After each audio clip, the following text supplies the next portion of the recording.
Bienvenue dans Running Man. Il y a des œuvres qui ne vieillissent jamais vraiment. Des histoires qui, malgré les décennies, continuent de résonner parce qu'elles parlent d'un futur qui, peu à peu, ressemble au présent. The Running Man fait partie de celle-là. En 1982, un certain Richard Bachman publiait un roman d'anticipation sombre et haletant. Ce n'est que plus tard que le monde allait découvrir que derrière ce nom se cachait Stephen King. Et plus de 40 ans après, en 2025, son récit revient au cinéma, porté par Glenn Powell et mis en scène par Edgar Wright avec la promesse d'être enfin fidèle à la version originelle de King. Mais avant d'aller le découvrir en salle, il est utile de comprendre pourquoi cette histoire est si singulière, pourquoi elle fascine encore aujourd'hui et comment elle s'inscrit dans la lignée d'adaptation récente du maître de l'horreur et du suspense. L'univers de The Running Man, c'est une dystopie, un futur étouffant, un monde où la télévision a tout envahi, où le divertissement est devenu la drogue des masses. Dans ce futur, les inégalités sont extrêmes, la misère ronge la société et pour survivre, certains n'ont d'autre choix que de se livrer à un jeu mortel, une émission où les candidats sont traqués par des tueurs professionnels sous l'œil du public,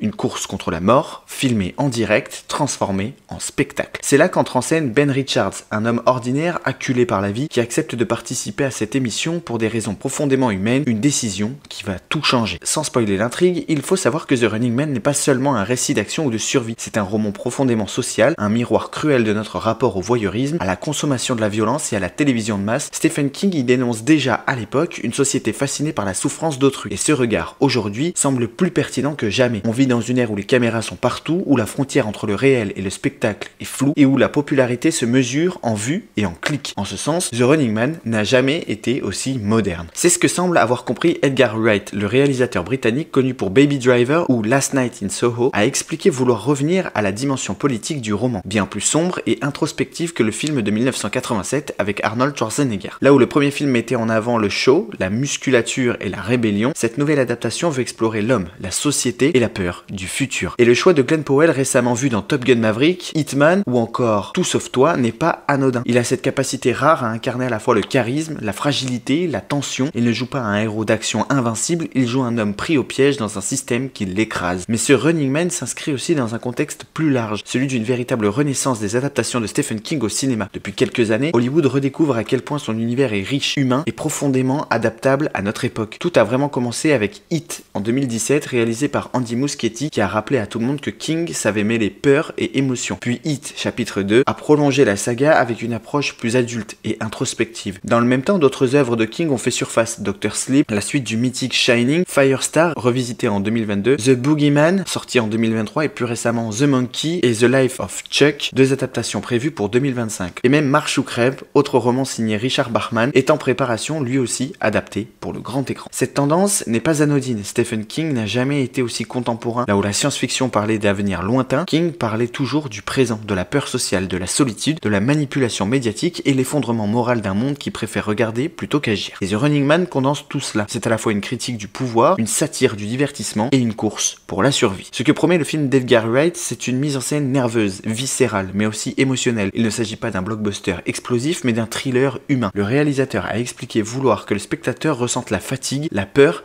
et le désespoir du protagoniste, pas seulement admirer le spectacle. On parle d'un film rythmé par la tension, par la fuite, mais traversé de moments de silence, de respiration, de doute. Et c'est peut-être ce mélange, cette humanité dans la course, qui le rend si attendu. Ce projet est aussi une dimension symbolique. Le film, sorti en 1987, bien que culte pour beaucoup, avait trahi plusieurs aspects du roman. Il transformait une critique sociale en action futuriste, un peu caricaturale. Cette fois, Stephen King lui-même a validé la nouvelle approche du scénario, notamment la fin, réécrite pour mieux coller à sa vision initiale. C'est rare et c'est encourageant. King est souvent critique envers les adaptations de ses œuvres. Il avait détesté Shining de Kubrick à sa sortie, malgré son statut de chef-d'œuvre. Alors, le voir soutenir The Running Man en 2025 est un signe fort, celui d'une adaptation enfin fidèle à son propos. Et au-delà de l'histoire, il y a un message. The Running Man n'est pas un film sur la course, c'est un film sur la fuite. La fuite d'un homme, la fuite d'une société face à ses problèmes, la fuite de l'humanité vers le divertissement. Chaque plan, chaque décision du héros porte cette dualité entre survivre et résister. Et si le film réussit à faire ressentir ça, alors il aura gagné son pari. Quand on y pense, cette adaptation sort dans un contexte où la frontière entre la fiction et la réalité est plus mince que jamais. Les jeux télévisés extrêmes, les émissions de survie, les caméras en direct, les réseaux sociaux omniprésents, tout cela donne un écho troublant à ce que Stephen King écrivait il y a déjà 40 ans. C'est aussi ce qui rend le film fascinant. Il ne parle pas d'un futur imaginaire, mais d'une autre, légèrement déformée. Dans une interview récente, Glenn Powell expliquait que le tournage avait été particulièrement intense. On ne court pas juste pour l'action, on court parce qu'on a peur. Et cette peur, c'est celle de perdre ce qu'on aime, pas seulement sa vie. C'est une approche rare pour un film de ce type. C'est là que The Running Man se distingue des productions science-fiction dystopique classique. Visuellement, Edgar Wright a toujours su créer des univers immersifs, rythmés, dynamiques. On peut s'attendre à une mise en scène marquée par sa signature, des mouvements de caméra rapides, des transitions visuelles travaillées, un montage musical précis, mais avec un ton plus grave que dans tous ses précédents films. L'ambiance promet d'être froide, métallique, presque omniprésente, un monde où la lumière artificielle remplace le soleil et où la caméra ne s'éteint jamais. Pour le spectateur, l'expérience pourrait être double. D'un côté la tension du thriller, de l'autre la réflexion sociale, et c'est cette combinaison qui fait que The Running Man pourrait bien devenir l'une des meilleures adaptations de Stephen King de la décennie. Alors, faut-il aller le voir? Oui, sans hésiter, pas seulement parce que c'est du Stephen King, ni parce qu'il y a Glenn Powell ou Edgar Wright derrière la caméra, mais parce qu'il y a dans cette histoire une vérité universelle, celle d'un monde qui regarde au lieu d'agir, d'un homme qui court pour exister et d'une société qui préfère le spectacle à la compassion. Et si The Running Man réussit à transformer cette critique en émotion, en tension, en cinéma pur, alors il aura relevé le défi que peu d'adaptations de King ont su relever, celui de faire peur, non pas à cause de monstres, mais à cause des hommes. Quand les lumières s'éteindront dans la salle, souvenez-vous, vous êtes le spectateur d'un jeu où tout le monde regarde, mais personne ne bouge. Et c'est là